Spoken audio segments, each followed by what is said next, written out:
Okay. And we'll do a sound check. Hi, everybody. Okay, so hi, guys. So if you're popping in, can you give me a thumbs up? So Sherry Cook, hi, Sherry. I see you. Can you let me know that we're good on in the chat, that we're good on audio? I always got to do my audio check. And while you guys are doing that for me, I am going to figure out why this is not working on Facebook. It could be weather related because we are getting snow right now. And sometimes when it gets really cold. Thank you, Deanna. I appreciate it. Good to see you, Deanna. Send me an update on how things are going for you, if you would, please. I would love that. I'm going to give it one more opportunity to stream live. And if it doesn't work, we're going to get started. Hold on a moment, you guys. Welcome. Say hi to Anna, everybody. She's been gracious enough to share her real life struggles and what she's dealing with her health with us. I'm super excited about this. I have never done this before. This is a first time going live in a webinar that I'm actually coaching someone. So it's going to be a new experience for me. I've done this for my students a couple times. I've done this in my mentorship group, but we've never done it live where we just let anybody come in and hear what we've got to say and what we're doing. So it's not hooking up. We're having problems. So I'm just going to stay with this, with the webinar. We'll get the replay out to people who registered, and we'll share it in the Clarity group. So hello, everyone. So in the chat, here are the things that I want to know from you guys. Do you have a system in place? And I see some of the students on today. Welcome, you guys. Hi. Do you have a system in place? If you do not, post in the comments there. Give us a little feedback. How are you conducting your sessions with your clients? Because if you've never seen me coach before, I think you're going to see that this is a completely different approach to health coaching. All right. So welcome, Anna. Thank you so much for being here. Okay. Yes, this is fantastic. So we're going to do, this is going to go longer than a normal intake process would probably go, because I'm going to be kind of pointing a few things out here and in there. I want you to kind of pretend that you really don't have a lot of knowledge about health, if you can. So if I say something to you, you're like, I know about that already. Try to just pretend that you've never heard of it, okay? Because most of the stuff that I talk about is very unconventional and outside the box. I really take it even deeper many times in functional medicine. Doctors will take it because of the amount of time that they don't have. And also my own experience with a lot of the things that you've got going on your intake form, which if I share personal experience with you, it's because I can completely relate. And I want you to know that when I work with people, you know, I had a 10-year journey of my own, 21 doctors, lots of frustrating symptoms and problems, pregnancy in there, miscarriage, things like that. So there's a lot of things you and I are going to talk about that I can say, I feel you. And when I say that, I truly, truly do. So throughout the process of the intake, I'm going to maybe share the screen here and there. But what I want you to do is just to ask me anything you want to ask. Don't worry about taking notes because we're recording. I'm going to share the recording with you. What I really want you to do is just really focus on giving me the answers, the in-depth answers when I say I've got more information I need on this. Really wipe your mind clean like a dry erase board of anything that you believe you've known or heard in the past, and open your mind to the things that I might suggest to you, okay? Okay, so with that said, for those of you who are new to me, I'm Carmen Hunter. I'm the founder of the Institute for Functional Health Coaching. The school was opened to fill the gaps in all the training that exists out there for health coaches today and bring everything into one cumulative place so that you guys can stop chasing certifications, okay? So my belief is this, as health coaches, you guys have enough knowledge already. If you've been down some journey like I have, and Anna has gone down and is going down right now, you're going to see, you've got enough knowledge about health and conditions and problems already, okay? So as you're listening, this is the intake form that we're about to go over here is the step that we actually take after we've had a free conversation. So let me set this up before we start. Let's pretend that Anna found me because someone referred her to me. And she said, you know, I really want to have a conversation with you. I think I might want to work with you. We spent 15, 20 minutes on the phone. All I do with Anna, and we haven't done this, but all I would have done with Anna was that she'd tell me a little bit about what brought her to health coaching to begin with, why she's interested in making changes. And I would just literally sit there and hear her story, practicing active listening, letting her know I can definitely relate to some of the things you've gone through. I've worked with people that have dealt with this before. The next step for that process in my coaching approach is to send her this intake form that I'm going to be going over and the fees and services. And she would then say, I would like to do the 3-month contract with you, or she would pick a service that made sense to her. She would then pay the invoice. We'd set up our time to meet, and this is the first session, okay? And I teach to do 4 sessions. We're only going to do session number 1 today because this is the deep dive. It's a very high mileage intake form. It's over 20 pages long. And I can probably tell you that it was very thorough. And one of the reasons, one of the reasons we do it this way is because we want all the information on the front end. So the beautiful thing about it is that I got to look at Anna's information, everything we're going to talk about today. And if there was anything in that form I wasn't familiar with or didn't know anything about or wanted to be able to speak to, I've had the opportunity to look at that and say, I'm going to go out and learn a little bit more about this so that we can have a conversation. This is one of the things that really can give you the confidence you need to be able to help people with their health. Because one of the first things I hear is, what if they say something I don't know anything about? Well, if you're sitting across from them and they say, I've got this, and one of the things on your form was new to me, I've got this going on, I would be like, wait a minute, I've never heard of that. I'll get back to you, which doesn't look all that great. But at least I can say, hey, I looked into that. Here's what I know to be true. Here's some stuff that I can share with you, okay? It's a lot better to come at it this way than to sit across from someone taking notes and saying, well, my God, I'm gonna have to get back to you with all of that, right? All right, takes the guesswork out of things. Okay, all right. So I'm gonna go ahead, and normally I would pull this intake form up in front of both of us, but I'm not gonna do that in the interest of just protecting more confidentiality here since we are live, okay? All right, so I am going to, let me move my screen over so I can see your pretty face a little bit better while I've got this form open. And we will start with, first of all, thank you for filling this out. I do understand the time intensity of it. And I know that you've got a child, and I know that, you know, your time is valuable, 2 children actually. And so, you know, just to say this, the fact that you've invested the time to fill this out lets me know that you're invested in taking care of yourself. Okay. It's really the first step to a filter on working with someone for me is like, are they going to give themselves the time that they deserve to give me the information that I need to be able to help them in the best way that I possibly can? So thank you for that. The other thing I want to tell you is most of this is just information. So when I go through this with you, I'm going to be touching on the things that I go, okay, I need to talk to that. This is a little bit of a red flag I'm going to share some information on, but by no stretch are we going to talk about every single one of those things. Okay. Okay. All right. So here we go. So the question that the first thing we're going to start on is literally on page 2, where the question was, you know, have you worked around or lived around excessive pesticides, toxins, etc. And you said, I don't think it's excessive. I live in farm country, so I suppose I know our air quality is somewhat affected by that. Very affected by that, okay? Yes, very affected. And so you're right on. You already know this. One thing I want to say is, you know, just having the experience of having a friend who had a cornfield backed up to her backyard is that every child had ADHD, every child had allergies, and every child had leaky gut stuff going on. They have since moved away from that area. Those things have improved. So while I'm not saying that's the cause of what's going on here, I'm saying I'm very glad that you know that it could be contributing to that, okay? Okay. Where you are is where you are, okay? It is what it is. We're gonna walk through some things and we're gonna be able to help you to, you know, maybe just work against those things a little bit better and while you are where you're living and not to get caught up in that, okay? Don't go down the rabbit hole of worrying about what you're breathing out there, okay? Well, I'm here in Los Angeles, so it's goodness. You have, okay. But okay, so I'm here to just kind of reduce that overwhelm and reduce the stress for you. So if you have extra stress or worry about something, by all means, please let me know and we'll talk through it, okay? All right, so all right, it says that you had a test that had high levels of a few metals. Lead was somewhat high, thallium was really high, but you didn't know why, and so on. You didn't really have a year on here when you did that test. Do you remember when that was? That one, the results came back in October of 2018, I believe. Okay, and was diagnosed with everything. Oh, okay. Did you do anything to go after those levels of metals, or anything like do any chelating or anything like that? No, because the naturopath said, well, I found out I was pregnant the next day. After I got all my results, I found out I was pregnant the next day. So she was like, oh, we kind of have to adjust our protocol here based on the pregnancy. So I couldn't do any heavy metal detoxing, she said, while I was pregnant or breastfeeding. Okay. Okay. Yeah, none of that yet. Okay. And I'm looking down and taking notes as we talk. So if you see me doing that, it's not that I'm not focused on you. Okay.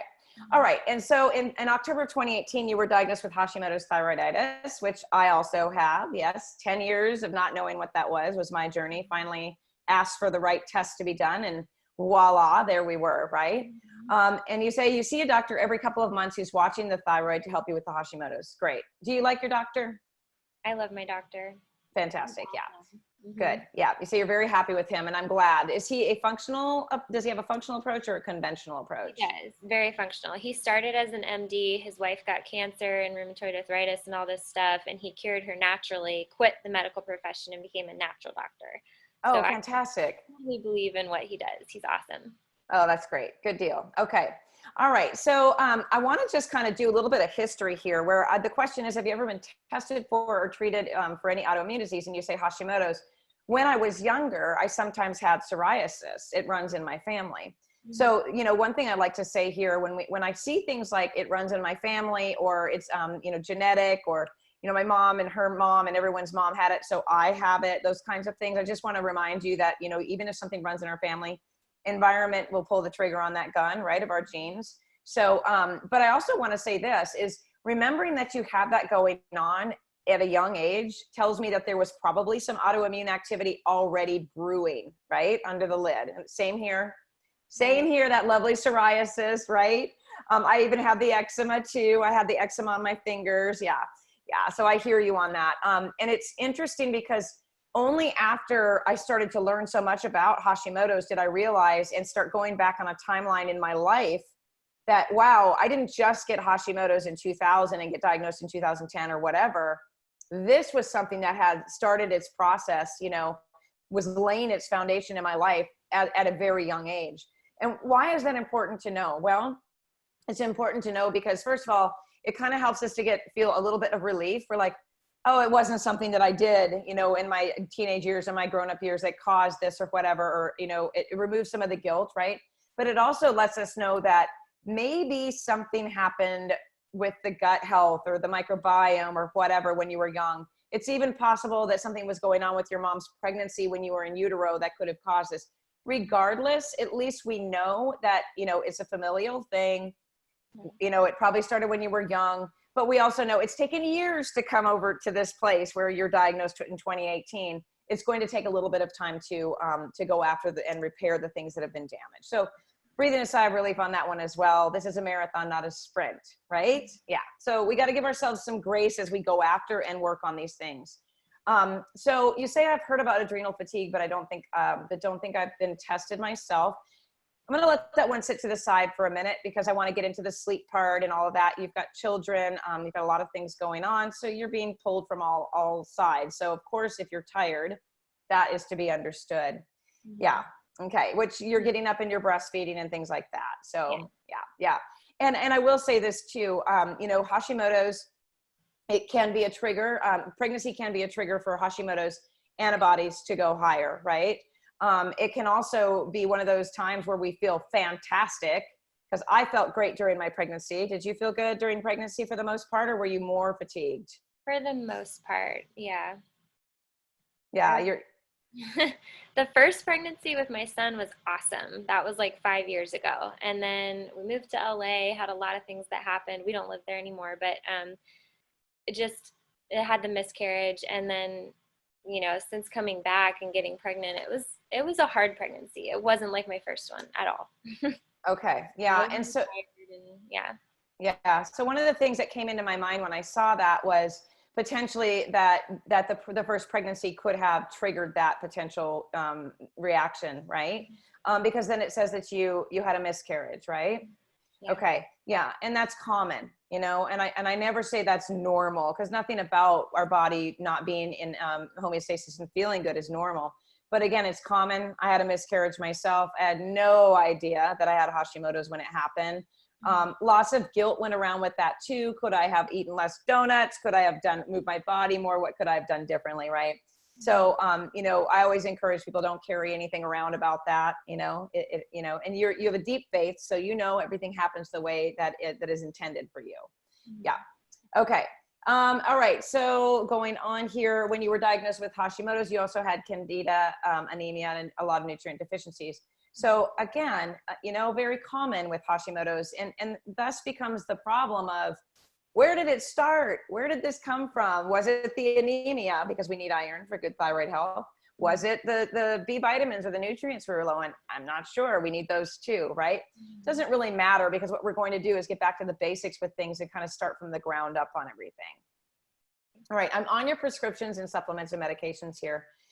One of the questions I do have, because you're taking cod liver oil or taking pasture butter oil, I assume that you cook with butter, right? You do. It looks like you've got a lot of fats in your diet: avocados, butter, ghee, those kinds of things, right? Good fats. Yeah. And then you've got a couple of other things. You're taking 2 different kinds of vitamin D. But one of the things I'm wondering is, you've taken most of these things since 2018. Have you ever taken a break from anything, like a little a honeymoon from your supplements or anything like that? Well, I took them all throughout the pregnancy, and they kind of changed, as the pregnancy went on. My doctor would kind of assess what I needed and up or lower certain things. Like the vitamin D started at 10,000 IU during the pregnancy. Mhm. And then when my test came back like really high, he brought it down to like 1,000. Now I'm back up to 5,000 because it just keeps changing. So I don't think I've really stopped, except for maybe like a week or 2 where I ran out of something. But I haven't necessarily stopped cold turkey and not gone back to taking something that Okay. I think I've kind of taken all of it consistently.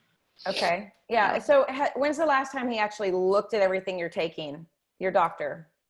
I guess I haven't brought in like a list for him to look at in a while. Okay. Yeah. But I have a meeting with him next week, so I always can. Yeah, that's one of my recommendations is, I'm a honeymooner. I'm one of those people. I will literally do like 3 weeks on supplements. I'll take a week off. Sometimes I'll take longer. And I really never go for long periods of time taking all of the same things, because our body changes so much, right? I mean, it can change with a little bit of stress. We might need a little bit more of one thing, or maybe, if we're under significant stress or whatever, we may need less of something, right? So one of the things I'm going to encourage you to do is talk to him about the iodine.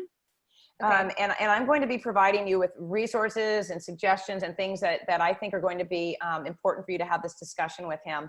And I always, even though you signed the disclaimer, I always say, not a doctor. I'm just here to share information, help you get educated.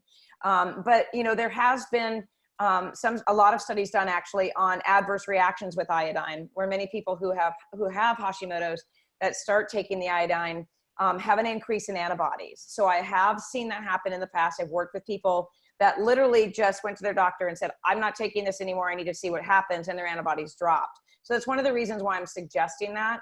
And also wanting to get his eyes on this to see, maybe doing some blood testing on selenium, because there is such a thing as selenosis. We never want to be taking too much of something, without testing, of course.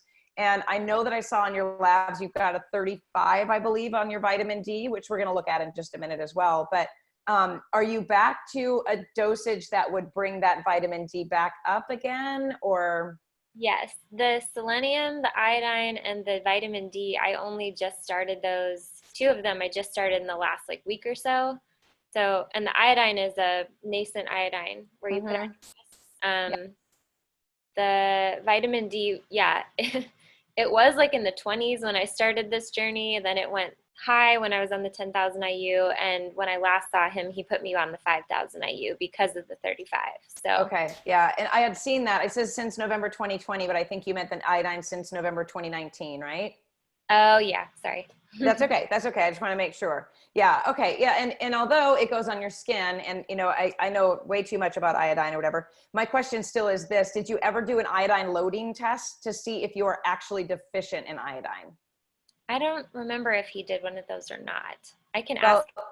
yeah, I can ask you, did you pee in an orange container and take iodine to load iodine in, and then pee in a container and send it away? No.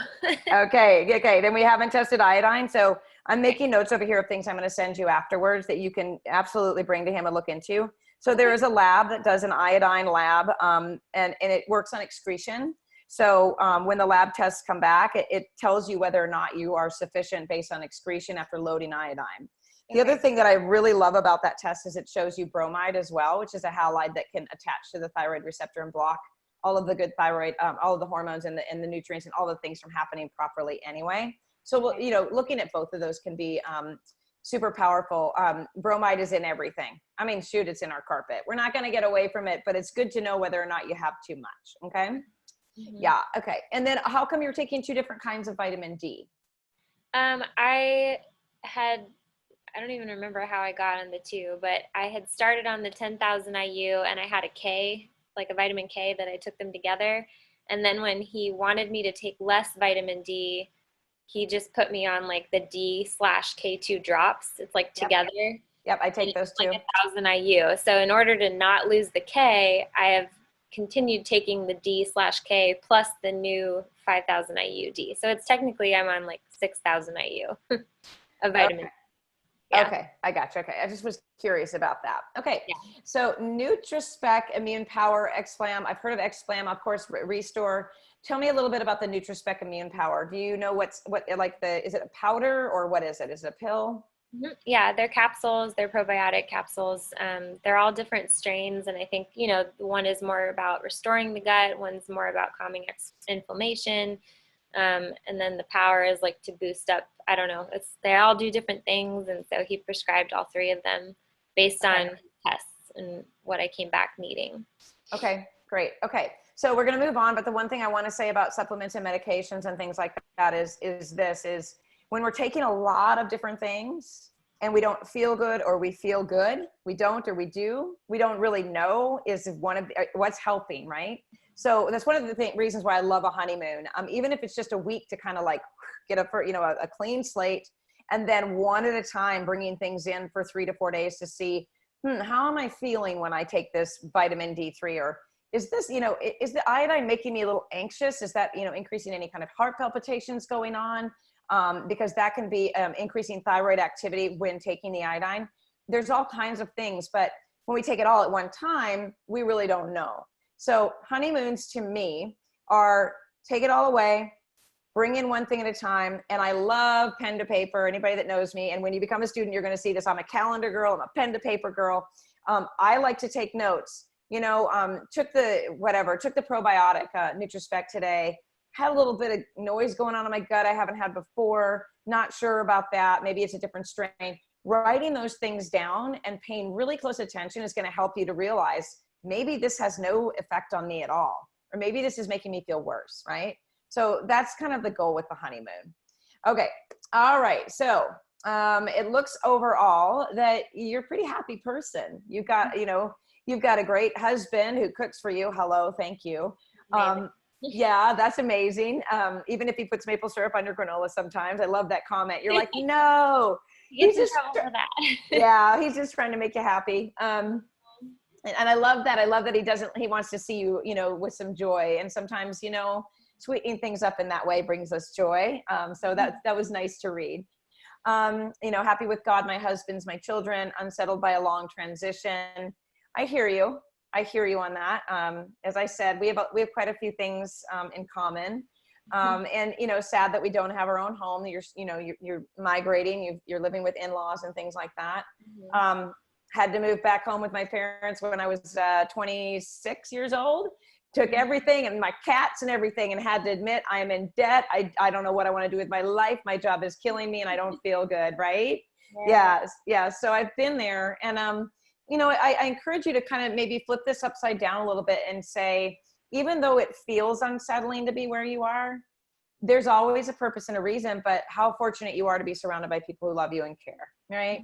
Yeah, a lot of people didn't have that, and I had to tell myself that quite a bit. It was a pride thing for me. It was, oh my gosh, now I have to tell my mom when I come home at 3 a.m. or whatever it is I'm doing with my life. Oh my gosh, I've been on my own for quite some time, but we have to learn how to be kind and gracious to ourselves, just like we are to other people, and know this isn't forever. It's just a little hiccup or a bump in the road, right? Right. Yeah. Okay.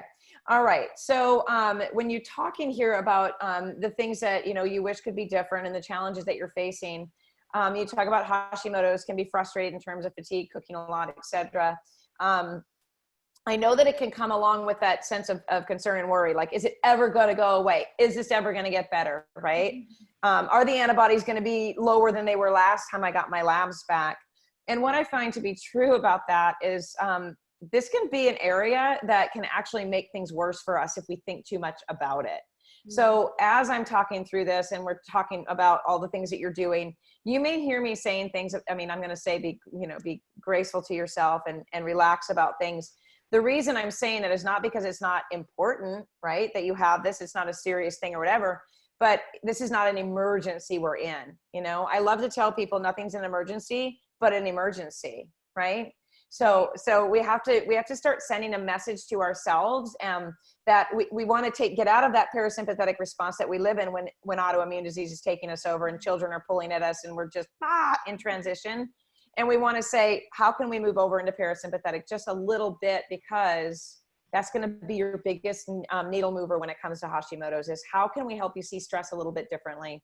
You know, how can we focus on this thing a little less and more on the positive and important parts of our lives, because you are not Hashimoto's and you are not perioral dermatitis. Okay. You are not those things. Mm-hmm. All right. They're just affecting your life. Right. And I don't even like to own them. I don't even like to say you have this. It's part of our language, but I don't want you to own any of this disease as something that's yours. Right. Okay. Yeah. Okay. So perioral dermatitis. So eczema, like patch on your scalp. This is around the mouth. Am I correct? It's just rashy every now and then, and it's not like where you really notice it. I'm probably the only person that really notices it, but I know my body and my skin and stuff. And so it'll just be little, I don't know, just little rashy spots. And then the eczema, even in my eyebrows, it's like kind of itchy and rashy. I don't know. It's weird. Okay. Yeah. Yeah. And I've had the eczema and I've had the psoriasis before too. So I'm familiar with that. I remember washing my hair one day and going, well, what is that? Oh my gosh. And there it is again. Oh my gosh. Like, I remember that as a teenager thinking something was wrong. Like, is this what dandruff is like? You know, I remember that can be unsettling, but you know, it's under the hair. It doesn't mean it's not important, but, and it looks like you went on a very strict AIP diet back when you were pregnant. Yeah, I know. To avoid another miscarriage. Yes, your antibodies dipped pretty low during that time, but have gone back up since your daughter was born. Again, pregnancy is a stressor. Right? Even though it's a happy stressor, the body still is under a great deal of stress. So of course, you know, it can shoot those things right up. I had 0 antibodies when I was pregnant, but I know that I had Hashimoto's. So many things that have to do with hormones and all of that are going to affect those changes. Yeah. And I love that your doctor says he doesn't want you to do AIP right now and had you introducing some foods. I agree with that. Not only because he's trying to help you, have that your daughter can be healthier, right? But also because, let's be honest, the more restricted things are, the more stressful it is to eat and live, right?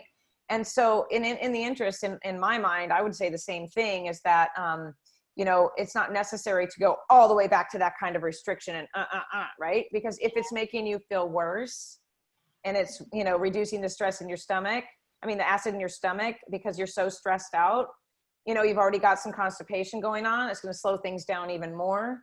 We don't want that.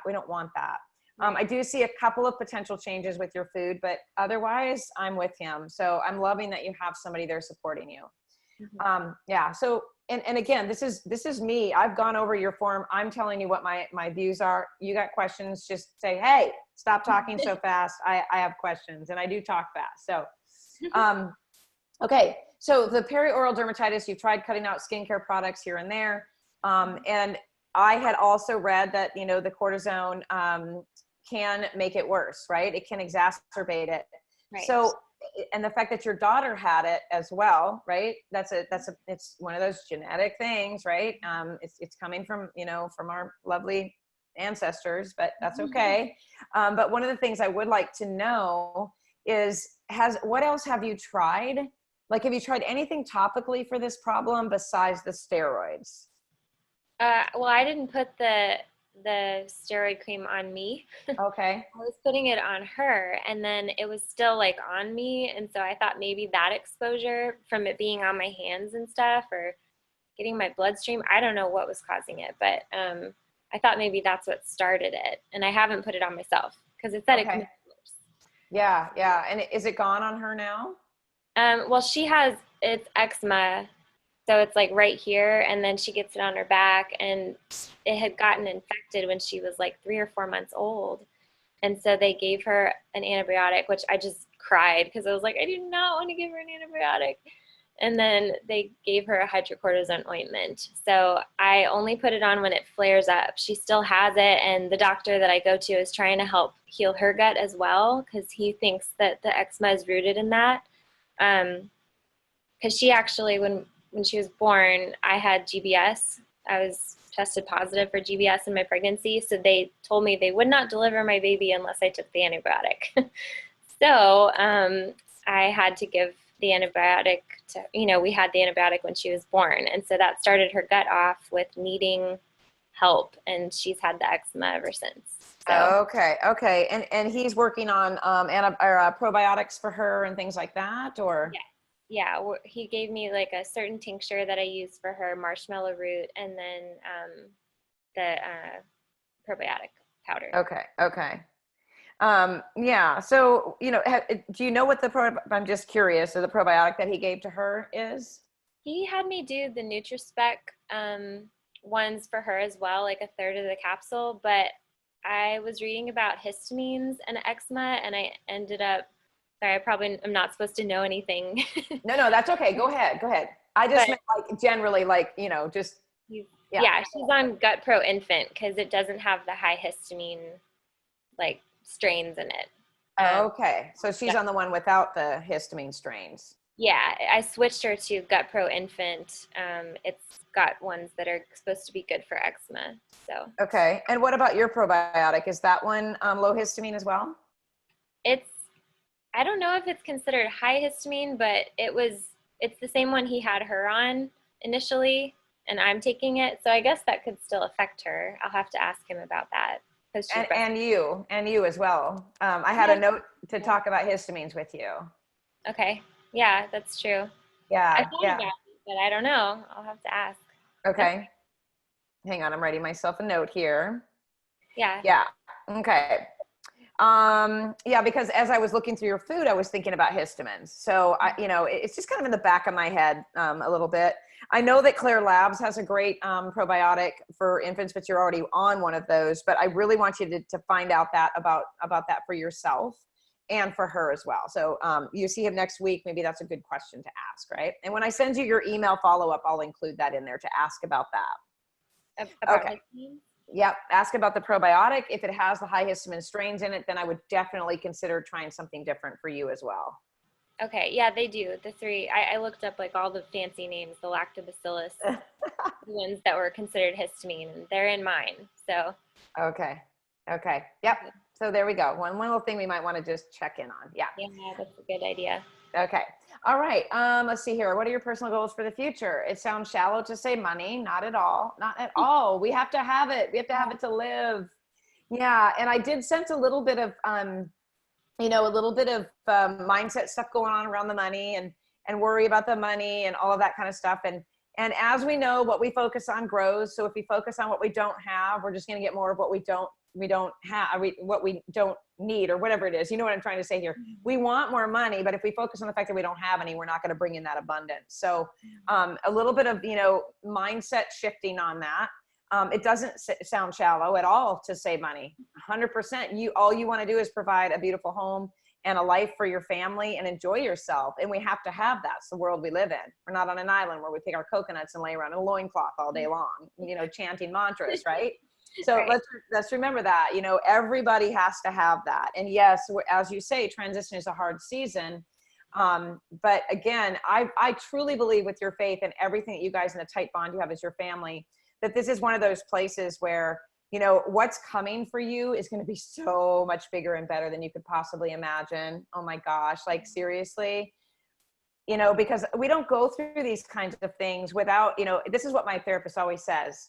God takes care of the widows and the orphans, right? God takes care of the widows and the orphans, and the widows and the orphans are the people and the husbands too, but they're the ones that are, we're here to raise the energy of the world. We're here to nurture, to love, to give, all of those things. And that's the life that you're living. So have that faith in yourself too, and the fact that you're doing everything you can for yourself and your family, and know that great, amazing things are coming your way. Yeah. We just got to solidify ourselves in that. Okay. Keep it in mind. Yeah, that's right. But everybody's got that going on too. All right. So I want to fulfill whatever God wants us to do with our lives. I want to dream and pursue adventures as a family. And yes, as you already know, God has a purpose for you, pausing the dreams. So I want to give you just a little kind of an action step for your family, for you and your husband to do. It's what I call a health wish list, right? And on that health wish list there's no limits whatsoever. This is a list, and I like to write things down and make it fun, even to the point where like doodling and using colored pencils and things like that. But to make a list and name it your family health wish list at the top. And below that, not even in any particular order, if you don't, just freely write everything that you want for your lives, everything that would make you happy and bring you health. I mean, my list was hardwood floors instead of carpet. This is like, 12 years ago when I made a list. Hardwood floors instead of carpet. I want all of my meat to be humanely raised, right?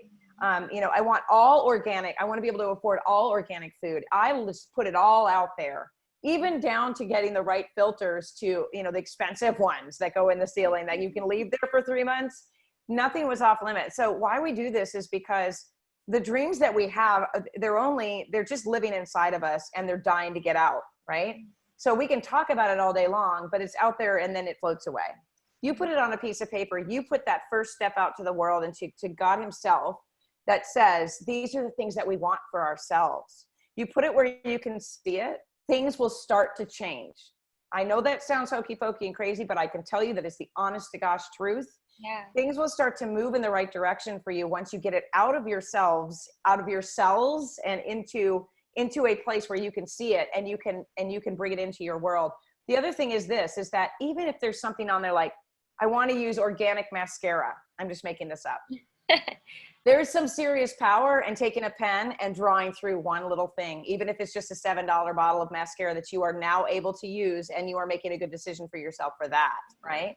Mm-hmm. So I would just encourage this to be like a family thing. Guys, sit down one night and make a fun thing out of it. Everyone make their list and then combine it into a health wish list and start actively remembering that you're all in this direction together and those things are absolutely attainable for you. Yeah. Okay. Yeah.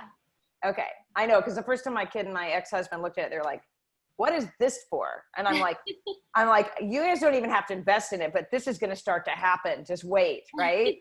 Yeah. So I actively worked on that. At least you've got that great relationship where you both can do that. Oh yeah. We'll do that. Yeah. And it says here, I want us both to be brave and go after big things. So there you go. Yeah. All right. So let's see here. I seem to have more energy when I'm out and around people, depending on the people. I love that. You know, the energy suckers, right? Mm-hmm. Mm-hmm. Let's see here. I get energy from having a goal and being productive. So maybe that health wish list will help with that a little bit as well. Yeah. And obviously you are meant to help people. It's in everything that you're saying throughout your family, other people. You love doing that. You like to worship, sing, music. I mean, you're heading in the right direction of your dreams. I mean, even if you didn't go back and read this, I can tell you by looking at it that I see that. So let that be reassuring to you as well, that you're going in the right way. Okay. All right. I love this one, number 8. And I wrote myself a note. Let me find it. Hold on. Okay.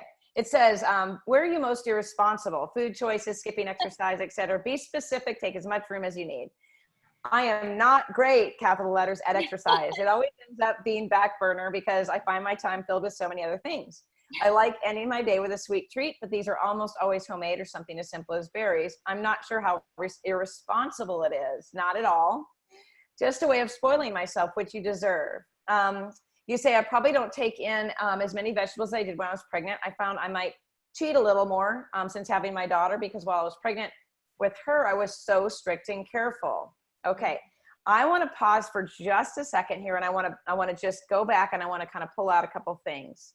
So where you say, I'm not sure how irresponsible it is, indicates to me that you feel like that's that kind of a behavior, treating yourself with something sweet is an irresponsible thing. Now, whether or not it's because it's a sweet or because you're taking time for yourself, whatever it may be, it's not irresponsible. But what made you say that about the irresponsible thing? Well, I was just saying, I don't know if it's really bad that it's like I'm on the fence. Should I eat the cookie? Should I not eat the cookie? Is it bad? Is it good? But I really want the cookie because it helps me like relax and just feel like I'm doing something for myself. And I made the cookie. So I don't know. That's what was going through my head. Do you go through all of that before you eat whatever the sweet is? Do you run through your mind with those things? Should I eat this? It's 8:30. I shouldn't eat this late. Well, I eat late sometimes because I get the kids in bed and then I want to like eat in peace and eat all the food on my plate, not Yes. leaving it out. Yep. So yeah, I especially eat the sweets after they're in bed because then I have them all to myself. Yep. And yeah, I don't necessarily go through the process, but I usually think I didn't exercise today. I don't know that it's right for me to eat the cookie. I don't deserve the cookie. But Okay. then I like do a little quick exercise or something, and I'm like, I can eat the cookie now. Yeah. Yeah. Okay. So that's why I was asking. So one of the reasons is because just as a way of spoiling myself, then you put ha ha on there, right? Mhm. Okay. Yeah. And I'm going to tell you why I'm bringing all these things out in just a moment. And then you said, I found I cheat a little more since having my daughter because while pregnant with her, I was so strict and careful. Okay. What this whole little paragraph says to me is that there might be a little bit of, and tell me if I'm wrong or if this resonates with you at all, a little bit of, I don't deserve time for myself. I don't deserve sweets for myself. If I do something outside, it's cheating. Irresponsible. I am going to take better care of myself because I'm taking care of someone else that I'm responsible for, but not because I'm taking care of myself. Yeah. See? Okay. Okay. So yeah. So why I'm bringing that up is because I want you to know that you are a child of God. You are absolutely worthy of every wonderful, amazing thing, just like your daughter that was in your tummy that you were taking care of, right? So I want you to try to think about maybe considering that you are just important to take care of whether you're pregnant or not. Yeah. Yeah. And part of that means, not thinking about the berries with the cocoa whip too much, or not worrying too much about that paleo chocolate chip cookie that's made with almond flour and maple syrup. Trying to get out of the habit of being so hard on yourself about, my Lord, I wish my own kid ate the way that you do, right? And he lives with me. I eat like you. I wish he ate like you, like that. But what I want to say is the first step to being able to relax and to relieve some of the stress that we're putting ourselves under as moms and people with autoimmunity and all of those things is to see the worth that we have inside ourselves, just as much as the worth that your child has or your husband or anyone else that you love. But try to find a way to love yourself the same way as you love everyone around you. Because there's no way in the world that you would sit there and say to your daughter or your anybody else in your life that you love, did you do 12 push-ups today? Because until you do that, there will be no cookie, right? You would never do that. You'd be like, eat it. It's all healthy. It's good. Enjoy it. It's so yummy. Right. That's true. Yeah. And when you're starting to work with clients, when you start health coaching, when someone says to you, I'm pregnant, so I'm eating this way, I want this to stick in your mind that, what will be valuable, another valuable thing for you as a coach to say to that person is to say, you're just as valuable, when you're not pregnant as you are, when you are, what I mean? Yeah. So, yeah. So there's a little bit of maybe a little bit of self-worth and stuff going on in there that we might, I know. yeah. Yeah. Okay. Hard on yourself. Absolutely. And we'll talk a little bit more about that in a minute, but I want to keep rolling through here. Okay. I love that I said, how might you sabotage our professional life, relationship? And you said, I'm honestly not sure.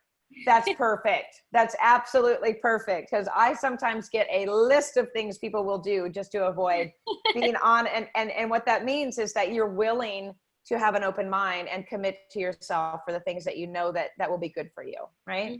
Yeah. So thank you for that. Okay. And again, another thing, I don't like drama, which is fantastic because a lot of people that have, that deal with autoimmunity and Hashimoto's are living a very sympathetic, dominant, fight or flight, dramatic life. And that can really add to that. So not liking drama and looking for the peace and trying to find that, just that sense of relaxation amongst your chaotic life it's a good quality. It's a really good quality. Yeah. You did say that, I feel it was much more emotional when I was pregnant. Well, we all were, right? And you were living with your in-laws at the time, correct? Yeah. We're still kind of back and forth. So it still can be stressful. And it's not on them. They're awesome people. It's just the fact of not having your own space where you're in control and you're like the mom of the house, that can be kind of weird. So Yeah. Well, hats off to you, because I couldn't share a home with my ex-mother-in-law for 4 days, much less, yeah, what you're doing right here. So good for you.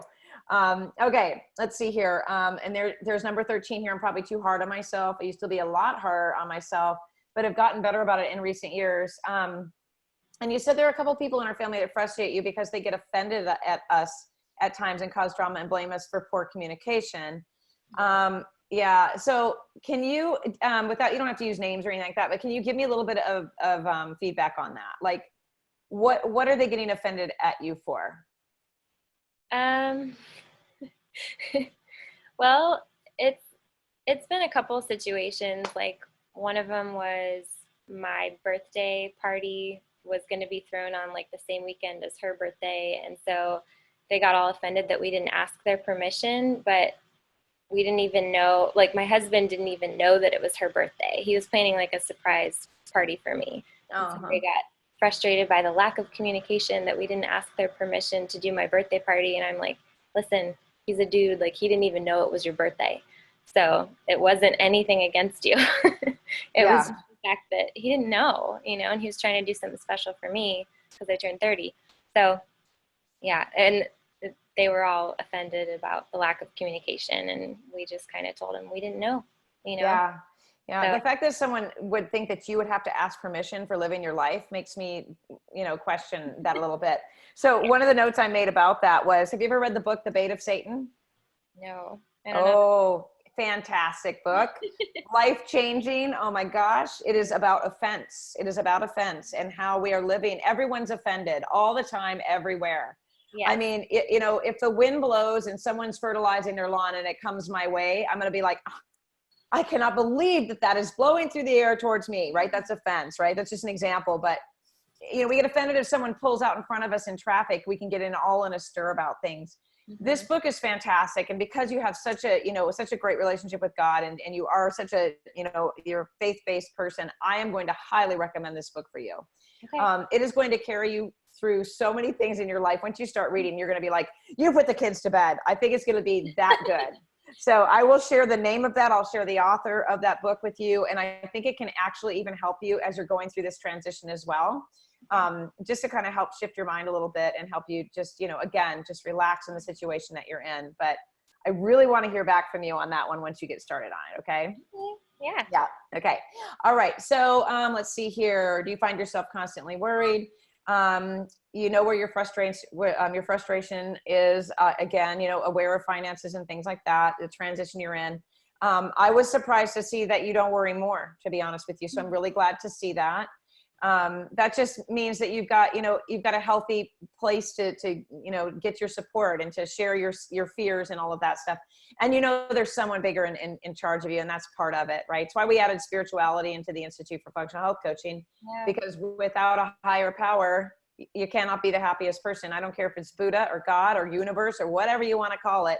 We all need something. So yeah, so I'm glad to see that. Okay, what do you wish was different about your life? Well, your thyroid to be healthy, your own house and apartment, consistency, all of those things. You want to feel like every day is filled with purpose. Well, you're a mom, so every second of your life is filled with purpose, even when you're sleeping with one eye open for the baby to cry, right? Yep. It's only since leaving Las Vegas that I felt, Los Angeles, that I have felt kind of lost and wondering if we would ever pursue a dream again. So I want to say this too. Los Angeles I've been there. Oh my gosh. No real reason to want to go back for a whole lot of anything at this moment, but that's a very highly energetic, hustle and bustle, crazy environment to live in. Yeah. How long did you guys live there? We were in California for like 3 years, maybe. We moved out right after my son was born. So 2014. And then we moved down to LA, and we were only there for almost 2 years. But we went with nothing, like nowhere to live, no job, just totally like on faith. And it was definitely the right move, but it was still hard to go through. So we were there for about 2 years, and yeah. Yeah. So one of the reasons you might be feeling a little bit lost right now is because you are no longer in that energetic vortex of craziness, right? There's more time to think about where you are, where do you want to be? You're in transition. Of course you feel lost, right? Yeah. So, again, feelings, fleeting things. They're just fleeting things. I would say, do you guys have a plan for when you're planning, when you're going to be getting your own place? What's your plan for that? Like an outlook? Well, right now, my husband's pursuing his real estate license. We wanted to go back to LA like right away, but we were depending on finances. And so he was freelancing and it just was not working. Um, so that's why we were like, let's take a break from that and try to find something completely unrelated. He was in the film industry. So it's completely unrelated from the film industry. Let's do real estate and like try something that's going to maybe help us figure out our money situation so we're more stable. And that way we have like the mental capacity to actually dream again and think about, well, what do we want to do? Because we've been wanting to move to LA for 10 years, like our entire relationship. And then when it was kind of financially straining and we didn't want to go deeper and deeper in debt, we had to leave that situation because it was just not good. And we had the miscarriage out there and left like right after that. And so, yeah, right now the plan is he's pursuing real estate. We're going to learn about investments. My parents do real estate investing. So we're kind of trying to learn about that. And then the health coaching thing, I wanted to pursue that for me and for our family and to help other people so that I feel like I'm contributing as well. So yeah, that's kind of the plan. We don't have like any idea when we could afford a place of our own because we don't know how long it's going to take to get the real estate thing up and running. It's all up in the air. So we're literally not going to have anywhere to live in a couple months. So yeah. But you have a plan because it sounds like everybody knows exactly what they want to do. It's just a matter of, paving the roads to get there. Right. Yeah. Okay.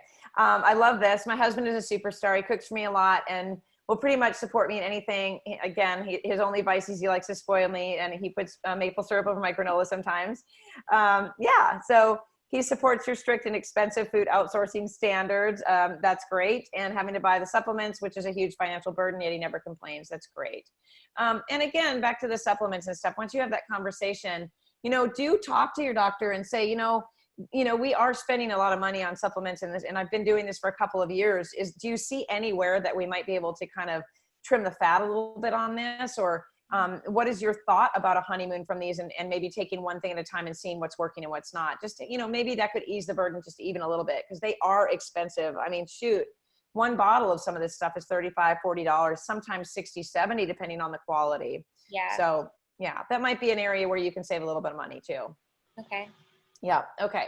So going into the digestion conversation, I have occasional constipation, which is to be expected with thyroid stuff. Are you taking any thyroid medication? Because I did not see that you were taking thyroid medication. No, during the pregnancy, my hormone levels got really kind of too low, and so my doctor gave me like a bioidentical hormone. Glandular? Yeah, it was like what's it called, where it's like liquid and you put it in orally. I don't remember what it's called. They had to mix it up for me like every few weeks. And so I think I was on T3 and then later in the pregnancy I got put on T4 as well to replace what I was missing and keep my levels up enough for the pregnancy. But I'm not on anything now. So once the pregnancy was over, I went off that stuff. Okay. And what are his thoughts about that? Does he not believe that you need any support right now or? No, I think he just wanted to see where I'm at once I was out of the pregnancy, because pregnancy can shift so many things that he wanted to kind of see what my normal body looks like during, I'm breastfeeding, but during not being pregnant. So he kind of wanted to see that. And then I guess if I needed the help, he might put me on T3 or T4 again. Okay. So total amount of time that you've been off thyroid medicine is how long? Well, she's 8.5 months old, so that long. Okay. And when we go over the thyroid labs in just a second, I'm going to make some comments and some suggestions and stuff like that too.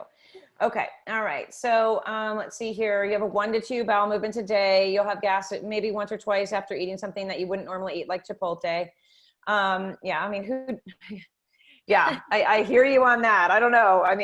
There's things like sometimes when I eat Chipotle, I'm like, sometimes it bothers me, but sometimes it doesn't. But remember, whatever stress we're under determines what's happening in our gut. And sometimes that can be the catalyst to some of that. Would love to see you using the bathroom more than 1 to 2 times a day, though. 2 to 3 optimal, especially with as well as you're eating. And the constipation thing, as we know, I mean, that's our detox pathways. One of the places things come out. And I saw that you were taking magnesium glycinate, right? Yeah, I'm not taking enough probably because again, save money, but I don't know. Okay, so here's the one thing. Hold on a minute. Has he ever suggested just for a little while, just to kind of support the bowel behavior and all that, is to do a citrate, magnesium citrate instead? No, I don't think he has. I can ask him about that. Yeah, citrate's really great for pulling water into the bowels and helping with constipation and things like that. So it just might be, and it's really quite affordable. I think the Natural Calm is like $17, like 40% off on VitaCost. Yeah. So that might be a suggestion that I would make. And again, I'll write all this down. I'm going to type it up for you so you can ask his opinion about what he thinks about that. But just temporarily. Okay. All right. A few antibiotics in your lifetime. And you said GBS positive. I haven't seen that acronym in relationship to pregnancy. Now I've seen Guillain-Barré syndrome, but what is it? What if they? Group beta strep. So, okay. In like the 30 something week of pregnancy, 36 week or something like that. And I tested positive. But they didn't tell me till like a couple days before my due date because it slipped through somehow. And so I was like, I would have tried to change that result. And they said it didn't matter, that nobody in the practice would deliver my baby unless I did the antibiotic. So yeah. Sometimes, it's just the way it goes. I mean, and antibiotics, people, they demonize antibiotics in conventional medicine, but we need battlefield medication and battlefield doctors. We have to have them. Without them, our population would be pretty much down to nothing, right? Yeah. So, be, again, graceful to yourself about that. I know you have here, that you cried when you learned you had to do the antibiotics. And I know it was disturbing that your baby had to be on antibiotics too. I hear you, but it happened. And I mean, listen, I got forgotten about in a labor delivery room. After my baby was delivered by C-section, they took him, I got to at least look at him.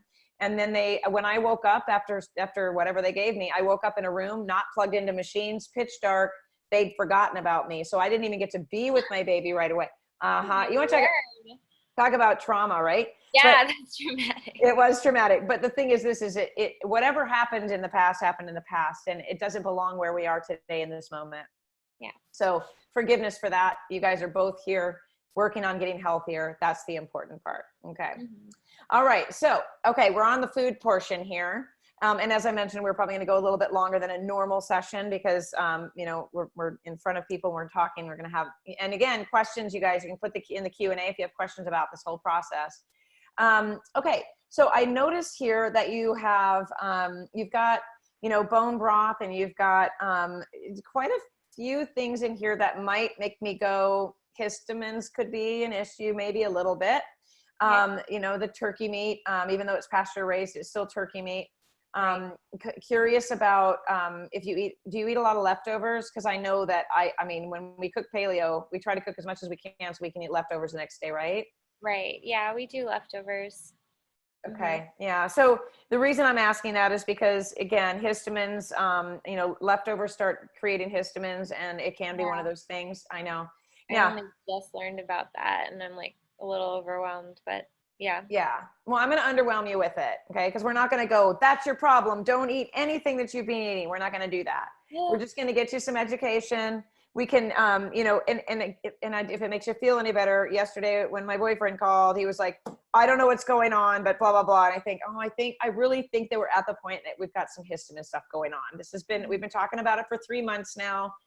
I think that's what's going on. And he was like, no, because he's a vegetarian, right? So he's a vegetarian who doesn't even eat meat. I know. So this is what I also told him is like, let's just look at what's going on right now. Let's move little things around a little bit. Maybe even consider taking, and I'll give you the information for a DAO enzyme inhibitor for histamines, where it actually helps to break it down. So it's not that, it's a tiny little capsule that can help to kind of offset some of that. So Nothing to panic about or worry about. It's not like you're not going on an elimination diet where you only get to like drink water and tea and yeah, not going to do that. Okay. I'm just going to provide information that's going to make it easier for you. Okay. Okay. But otherwise, super impressed with the way you eat. Would love to come to your house for dinner sometime because this is exactly how I eat too. So fantastic. I love to see that you've got this dialed in. Okay. And it says here your current protein isn't very good. So do you mean that you're just not taking enough in, you think? Well, I meant that in regards to the protein shake that I do. Like, I just don't like the protein shake that I do. It's not. What is it? Good. It's just a collagen protein powder, and I liked it because it had very simple ingredients. It was just like cacao, collagen protein, and monk fruit sweetener. That was it. And it just doesn't taste awesome. So I put like a little bit of maple syrup in there, which I don't like doing because then I'm adding more sugar to my diet, and I try to avoid that when I can. But okay. Is there any reason you're not using whey protein, like a grass-fed whey? I guess I looked into whey years ago and I just didn't, there was like different controversy around it and I didn't know if I wanted to do that or if that would be good for me. So yeah. Yeah. Okay. Did it. All right. I don't. Okay. I'm writing it down because I think whey can actually be very, very helpful in repairing the gut lining and intestinal permeability and leaky gut and all that stuff. And there's some really good tasting whey proteins out there. And it might help to take like when you explain it, I'm like, oh, that doesn't sound very good at all. Right. So I'm with you, but it might be helpful to put a scoop of protein in. And kind of going back to even thinking about your labs that are in my head right now, but your creatinine and your bun ratio, I want to say. I can't remember if that's it, but I've got notes down here, so we're going to pull it up in a second. But, some of those numbers might have something to do with your protein intake as well. Okay. So, it's just something to consider. So when we pull it up, we'll talk a little bit more about it. But all right, going through just, eating good fats, ghee, coconut, avocado, you avoid too much fruit. Let's see here. Are you fearful of sugar or are you just trying to keep it down because of inflammatory response kind of stuff? Yeah, maybe a little bit of both. I don't want to feed any inflammation, but I don't want to get like candida to be a problem again, because I had to get rid of that. And so I went on when I was pregnant, I went on the AIP like right away and like a candida type of diet where I was limiting carbs and I basically only had sweet potatoes. And it was really hard being like pregnant and having cravings and not being able to eat anything. So I just didn't want to go through that again. So I'm like, if I keep my sugars low, then maybe I won't have like that candida flare up again. I don't know. Okay. I understand that. Back in, I think it was 1991 or 92, I did a yeast connection diet where I did a complete elimination diet. I didn't have any sugar at all, like nothing. I mean, I got the yeast connection cookbook. I mean, I'm aging myself here. I'm 49, but this is a long time ago that I remember being so like, I worked in a restaurant too, by the way. I was a manager at an Outback Steakhouse, so I could eat anything for free that I wanted back then, anything at all. And I would sit there at the bar and I was like, I can't drink, I can't eat, I'm grouchy. I remember that feeling. Yeah, I remember that feeling. But there's a lot of more, new information out there about candida and sugar and all that. So I'm going to give you a couple of things to just kind of look at maybe. And one of the reasons why, and it's not that I want you to go out and just like Jolly Rancher yourself or anything, but I don't see a lot of carbohydrates in your food. Yeah, I probably don't eat a lot of carbs because we don't do any grains. I do like little biscuits and things here and there with coconut flour, almond flour, and I do like sweet potatoes, occasionally squashes like spaghetti squash or butternut squash, beets. But yeah, not a lot of carbs, I guess. Yeah. And one of the reasons I bring that up is because I learned, kind of the hard way when I was diagnosed with Hashimoto's is that when I was eating like almost zero carbs and because the weight was the more concerning thing, right? At the time when you're like, oh my gosh, I'm putting on this weight or whatever, is that I didn't have enough carbohydrates for my liver to convert T4 into T3. So I was getting more tired with less carbohydrate. So that's one of the reasons why I bring it up is, when you have Hashimoto's and your thyroid is struggling, You know, we convert T4 to T3 in our liver, and we need glycogen to do that. So just one of those things to think about, and that I can prepare. I'm going to be giving you a thyroid guide anyway. So it's a guide on everything you need to know about Hashimoto's, so you can really dive in. And it's layman friendly enough, but I'm providing you resources enough to take it deeper if you want to. So it shouldn't overwhelm you, but it may like give you some light bulb moments about what's going on that you might not have heard before. Okay. Can I ask what kind of carbs you recommend? Like, oh yeah, like what you were eating, root vegetables, sweet potatoes, that kind of thing. Yep. I even like white potatoes, because white potatoes, and I'm a fan of like really plain with the white potatoes, because if you make a potato salad with like a paleo mayonnaise or whatever, something like that, and when you cool it, it creates a prebiotic. It becomes a prebiotic once it's cooled. So the next day, even a bite or two of that can help feed the probiotics in your gut.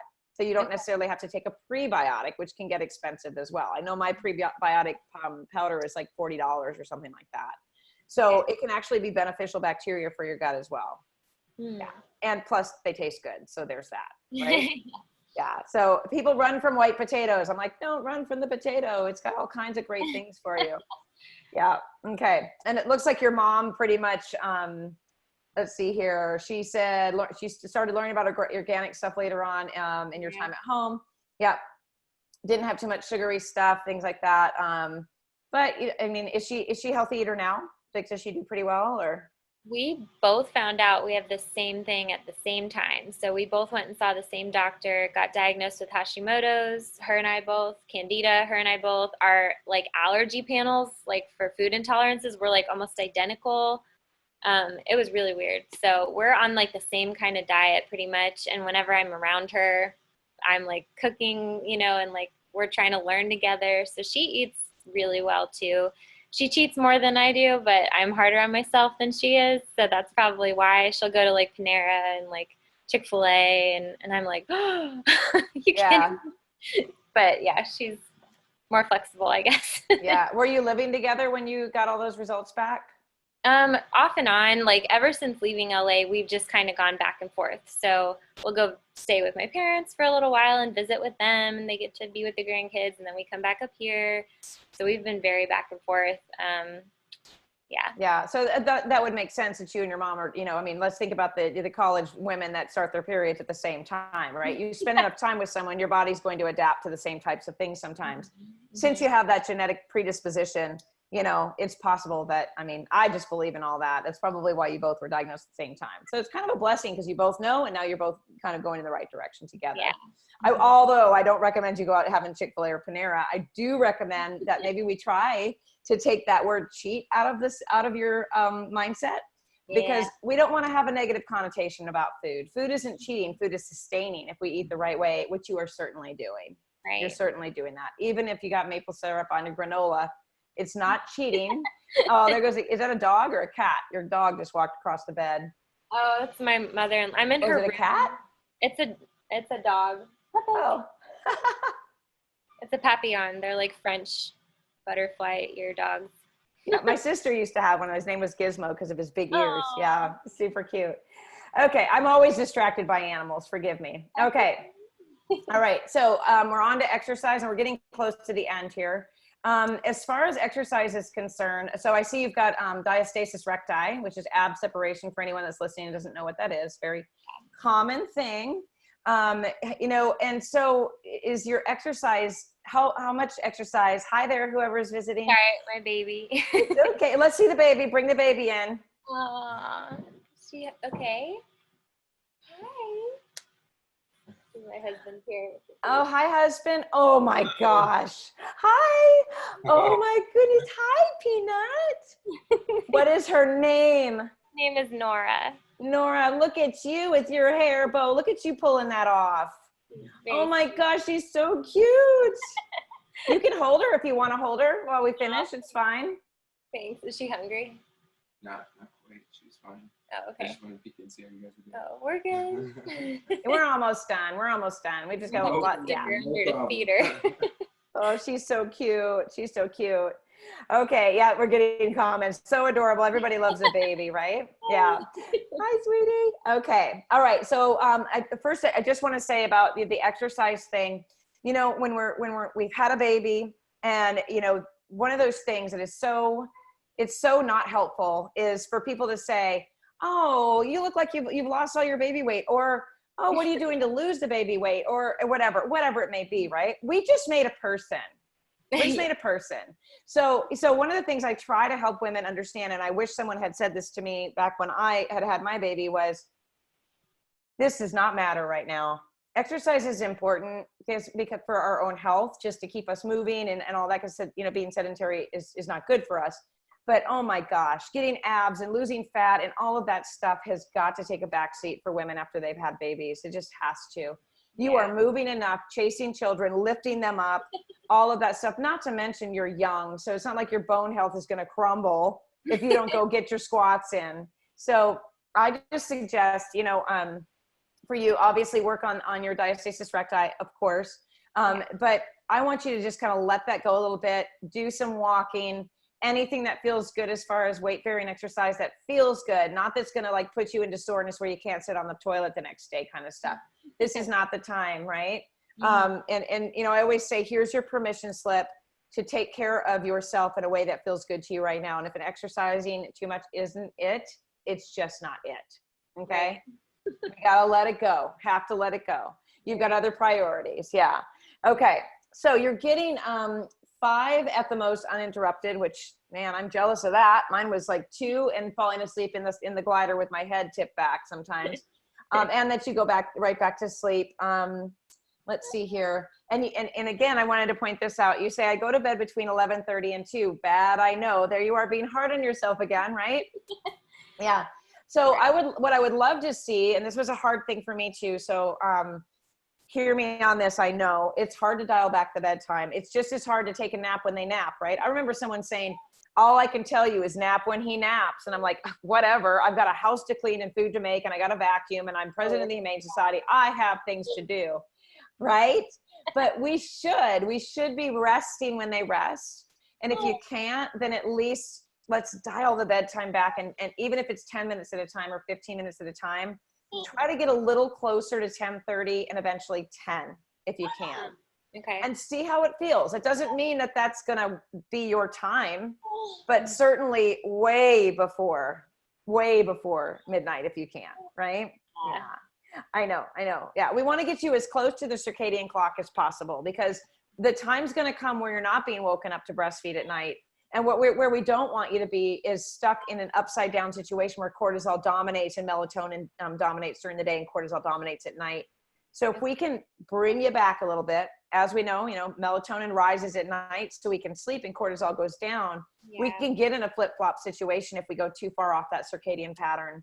Right. So yeah, I'm going to send you a sleep guide. You can look at that and see if it's helpful, maybe make a few changes here and there. Not much else you can do. The only priority is paying attention to the baby, obviously, but then trying to dial that back a little bit and get some more sleep so your body has time to repair itself at night. We got to have that sleep for Hashimoto's for sure. Oh, yeah. Bye, Nora. So cute. Bye, husband. Okay. All right. So there's a TV in the room. You never have it on. Blackout curtains and a sound machine. So one thing I would love you to do is cover up the TV, put something over the front. Have you ever had the lights out completely out at night, and then you've opened your eyes with the TV in the room and been able to see the screen of the TV? I don't know if I have or not. I never notice it. It just kind of is on the wall because it's part of the room, but we don't use it. Yeah, I would just try to do that tonight and see if your eyes adapt and you're able to see it in complete blackness, then I would cover it up, because any kind of light can go through your eyelids and can decrease your melatonin, which leads me to the nightlight by the bed so you can see the baby. Is the nightlight on all the time? Yeah. Okay, so just a suggestion, because again, a nightlight's pretty bright, going right through the eyelids.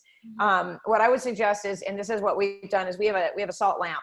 And it's got a dial that goes up and down, so high and low, where you could just click it on the lowest setting, or get something that you can just push when you get up, to only use it when you need to get up and see the baby. Or is the baby still sleeping in the room with you? You guys share a room together? Yeah. Okay. Yeah. So maybe just turn it off when everyone's asleep. But if she makes a noise, maybe have something that's really amber colored, more like an yeah. I have an amber light like, it's like under the bed. Cause it was too bright. So I put it under the bed just so I can like see her outline. And that way I know if she's okay. Yeah. It's just still, we're looking for pitch dark. I mean, just, you know, and I know it's going to be an adaptation, but you're going to be able to, I mean, as time goes on, I mean, you could probably walk over there with your eyes closed and be like, oh, she's fine. Right. But it is so disruptive to have any kind of light in the room. So just a consideration, something to think about. Right. Okay. So, you're saying, yep, the miscarriage is probably the biggest trauma. Did you take the ACE test by any chance? Did you take it? I did. I followed that link, but I think I had like a 1, maybe. Oh, it was the prison one. prison? My brother. Oh. With drugs, like, you know, experimenting in high school, and my parents made him sleep the night in jail. Oh, okay. So not. I was the only trauma that like a person went to jail, but it wasn't a big deal. Okay. Well, you're probably one of the only people I've ever seen with an ACE score below 3. So that's fantastic. Very good.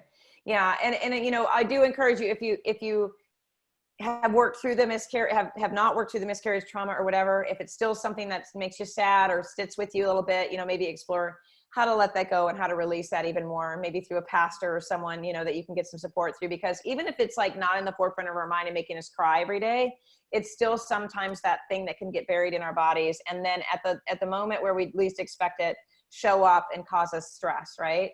Trauma is trauma. It does. I mean, it was actually last week was the anniversary of it, like the 2nd anniversary of it. So I had a couple days where I was a little weepy, you know, hugged a lot. Yeah.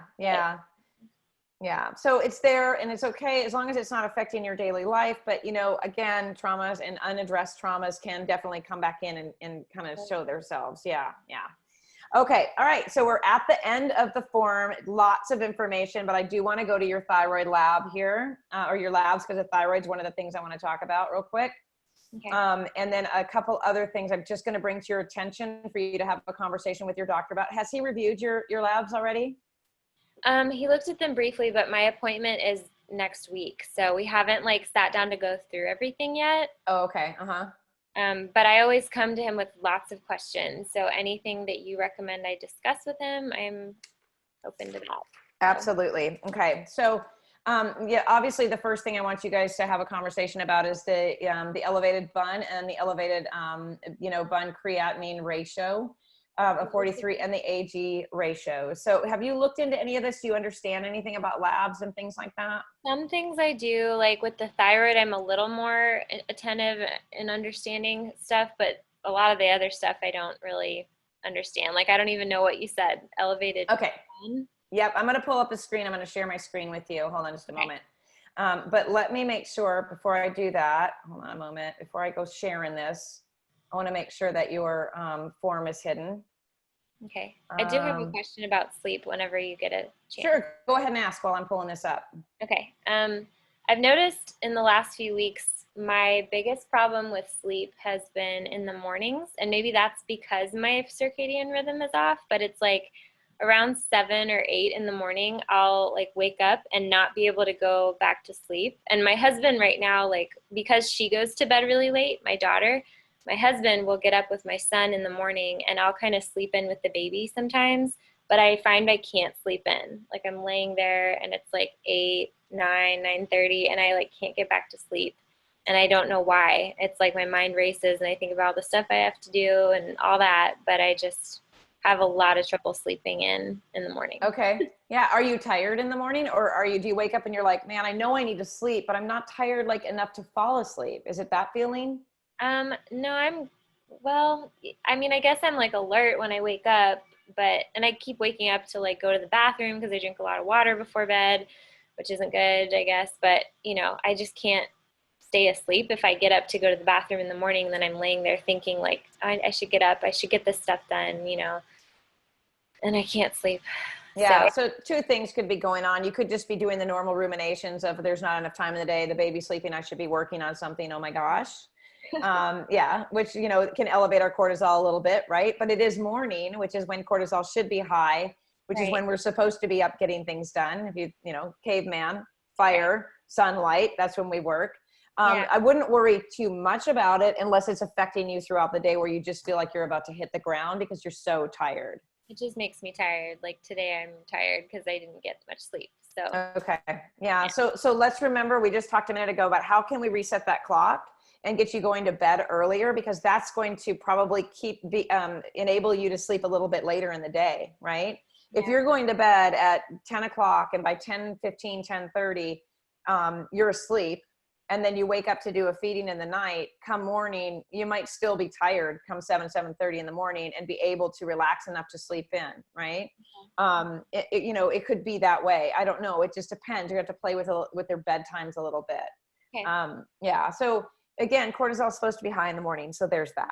Right. Yeah. So and then ruminations, here's one thing that I had to do to stop that, right? I wrote everything down the night before on a little note card. I still have them on my dresser today. And I always said, there's nothing that I can do about this right now. So if you wake up in the morning and you're in charge of the baby and everything's floating around and everybody else is taken care of, there's nothing I can do about that right now. Mm-hmm. Okay. Having that subliminal message to yourself gives you the permission to just take, you know, put those thoughts on a shelf for a little while. You can think about, they're going to be there when you wake up, right? Yeah. Mm-hmm. Yeah. So that's just a suggestion. Okay. All right. I'm just going to make sure when I share my screen, all we're looking at is this one page. Oh goodness. Hold on. Sorry. All right. Share. And so we're looking at, tell me when.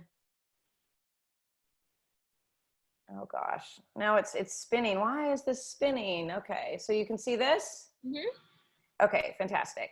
All right. So this is what I was mentioning earlier. So the BUN, B-U-N, BUN to creatinine ratio. Okay.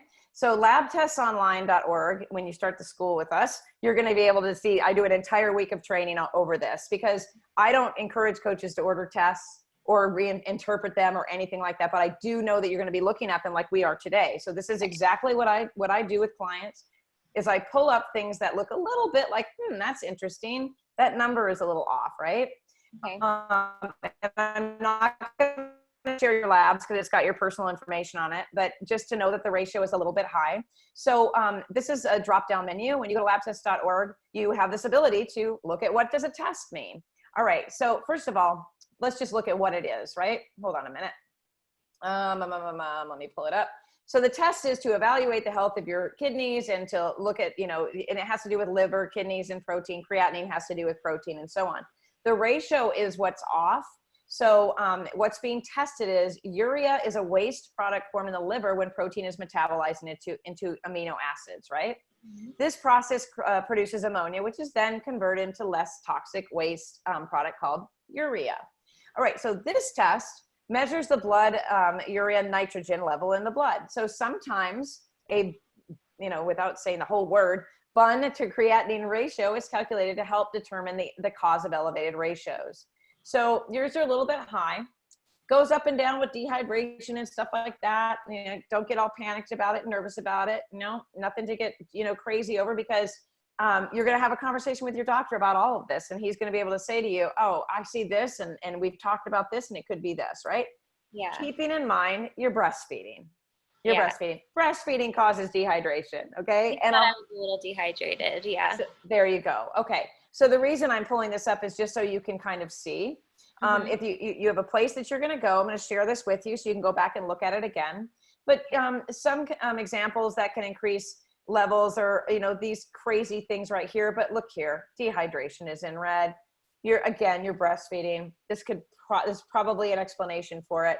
But having a conversation with your doctor is good. And he's going to say, we'll run it in a couple of weeks and we'll see what it looks like more than likely. And we'll compare the two. Okay. So with that said, we're going to look at when it's slightly out of range. So yeah, making sure that menu went up. Okay.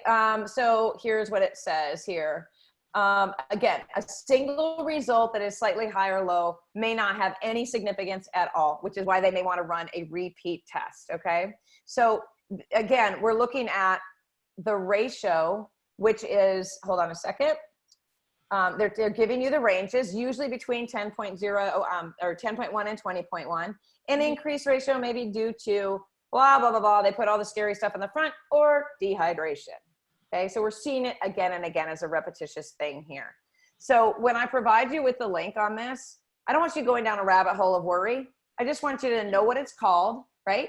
Be educated enough to have this conversation with him, which he'd probably want you to be anyway, to understand it so he can talk to you and you can get the most out of your visit with your doctor. Sure. Now, I'm going to stop the share on this because I want to go back to your labs and I don't want to share your labs with anyone. But I do want to say this. I'm going to provide you with a how to have a successful doctor's appointment form where you can put all of your stuff in there and you can share that information with him. You're going to have a place where you can put all your questions and you can be completely prepared so that when he does talk to you about it, you're already ready and you feel like when you walk out of there, there's nothing left unsaid. Okay. That's one of the most powerful things we can do in a doctor's appointment if we go alone, is to be prepared and then be able to have an understanding of what they're talking about. Right. Okay. Okay. So, you said you know quite a bit about the thyroid. So again, looking at your vitamin D, 35.4, we've already talked about that. You have elevated thyroglobulin antibodies, which is TGAB is the acronym for that. You also have elevated thyroid peroxidase antibodies. So TPO is the acronym for that, right? Mm-hmm. Looking like he, and I'm just scrolling here, he did a total T4. He did a total T3. I see a free T3, which is one of the things I was going to suggest and recommend. So without sharing your labs with personal information, it looks like the range, your free T3, which you understand, and for those of you listening, I just want to say this too. T4 is our thyroid hormone, right? That converts, it's really just a storage hormone. It doesn't do a whole lot for us unless it's turned into the T3, which is our energy or fuel for the car. All right, so when we aren't converting, and there's many reasons we don't convert, then we're not getting the fuel or the gas that we need. So just by glancing at your free T3, the range for that is 2.0 to 4.4 on conventional medical labs. Since your doctor is obviously very smart and a functionally minded man, he might look at this and go, 2.2 is maybe a little bit on the lower end of the range that I would like to see for you. But you guys are going to have a conversation around that and decide what is the next best step for maybe getting that number up a little bit so you're feeling like you have more energy. And I'm just double checking here. I don't see a free T4 here. And when I say, I'm just going to, oh, there it is. No, yeah, there it is. Okay, I'm sorry. Good. It's at the top. Okay. So surprisingly, your TSH doesn't look too terrible in my opinion, in my experience of the things that I've seen. It's 1.95, right? Mm-hmm. For a functional approach to a lab like this, we're looking at anything from 0.5 to 2.5, right? Most people feel better in the middle somewhere. Yeah, I think it was like 4 or something when I started. So mm-hmm. Gone down. So it's going in the right direction, right? It's trending in the right direction. And overall, even your free T4 looks pretty good here. So in my opinion and experience, again, I'm not a doctor, but I would see this and go, her T4 looks like it looks pretty good. Looks like her thyroid's responding because she's turning that into some free T3, right? Which is free. When we say free, we're looking at what's free and available in your blood for your body to use in its cells, right? Which is why I'm super glad that he's very thorough and did a full panel on that. You got the whole shebang. One of the other things that I would recommend as an additional lab to the thyroid would be to do a reverse T3. Okay. So reverse T3, going the other direction and not making its way into our cells will show us that there's inflammation maybe or distress, which we know. But overall, what we're looking at here is we're looking at autoimmune Hashimoto's. We're looking at the thyroid responding to the fact that you've got some autoimmune activity happening. We're looking at the history of having, exposure to, toxic fumes, farm, equipment, whatever. We're looking at the stressor of pregnancy. We're looking at, the stress of a transition that you're in. So I've repeated the word stress multiple times because we're looking at what could be, the underlying cause of the Hashimoto's antibodies being elevated here. We don't know that, but we're not sure. Yeah. So, completing the intake form, looking over your labs, getting a little bit more information through this dialogue and conversation. One of the things that I really want to look at, and again, being hard on ourselves is also a stressor, right? So, we really don't really know how powerful our mind or our body really is, our mind really is when they start communicating with each other. But when we're giving this information to ourselves, oh, don't cheat on that, don't cheat on that, or being hard on ourselves, we're giving now the barking is going to start at my house. But we're giving our body a message. We're giving ourselves a message that that this is hard, or this is difficult, or you shouldn't cheat, or that's not okay, or whatever that may be. So my recommendations amongst all of the things I'm going to recap with you here is I'm going to be providing you information on histamines, right? I'm not going to overwhelm you. I'm just going to give you some things to take a look at and educate yourself further with, would be the DAO enzyme as well. I want you to talk about all this with your doctor, especially since you're breastfeeding, but also to educate you and help you to know that in the future, if you run across any of these things, you're going to be like, oh, that's right. I might need to think about changing my probiotic or whatever it may be, right? All of this is to help you as you go along to be more educated for yourself, to make these decisions for yourself. Sure. All right, so I'm going to be providing you with that. I want to give you I want you to have a conversation with your doctor about the iodine loading test. The most effective method is through urine. Blood doesn't really show us a whole lot about iodine. It's just a snapshot. I'm going to be providing you information about magnesium citrate to get your bowels moving a little bit more and better, just to keep that elimination process going. I am going to make a suggestion that you guys have a conversation about potentially some supportive things for the thyroid to kind of give it some crutches, so to speak, while the autoimmune problems are resolving themselves. Is never a really bad idea to support the thyroid in the job it's trying to do. We don't want to cause any down regulation of what your thyroid is able to do for itself, but we do want to support it and give it a little bit of a boost and a lift, right? So I'm going to give you some suggestions on something to bring to him for that. Okay. Let's see here. What other thing was it I was going to share with you? I think that was it on just those particular things. Having you ask about your probiotic for the histamine ingredients, just kind of maybe doing a switch out with that if needed and possible. Right. And then, I know the other thing I wanted to ask, I looked at your labs for, I want you to talk to him and have a conversation about the calcium. Your calcium level is at 10. So I would like you to just ask him about that. See what he thinks about that calcium level. We like to see it's a little, we like to see it anywhere below, 9.8, 9.7. I've had it at 10 before. 3 months later, had it tested again, and it was 9.5. Okay, I'm on a calcium supplement. I think I forgot to put that on the form. You did, yeah. Okay. Oh, I just remembered that. Okay. I have all my pills in like a box with separation. So I was trying to remember all the boxes, and I missed a box. That's okay. That's okay. So I'm going to provide you with some information about that. But the calcium score of 10 is one of those things that has me going, let's see what's happening with the pituitary gland, right? Let's take a peek at that. Because the pituitary gland speaks to the thyroid, speaks to the body. It all works together. So with a calcium score of 10, I mean, a repeat test is always, warranted. But again, I've seen it my own high and then go down lower next time around. So it's not, I'm not, don't jump in the car and head to the emergency room kind of thought process around this. No stress around this at all. Education is going to be your best key here. Making sure that you guys have that conversation, see what he thinks about it. Also talking about the calcium supplement as well, because the vitamin D was low, because vitamin D plays that integral part with calcium getting to the right places, right? Okay. So also I'm going to give you some more information about what his thoughts are about calcium supplementation, because as we're finding, especially at your age, this is one of those things that may or may not be something that's beneficial to you. So I'm going to get you information on that too. Okay.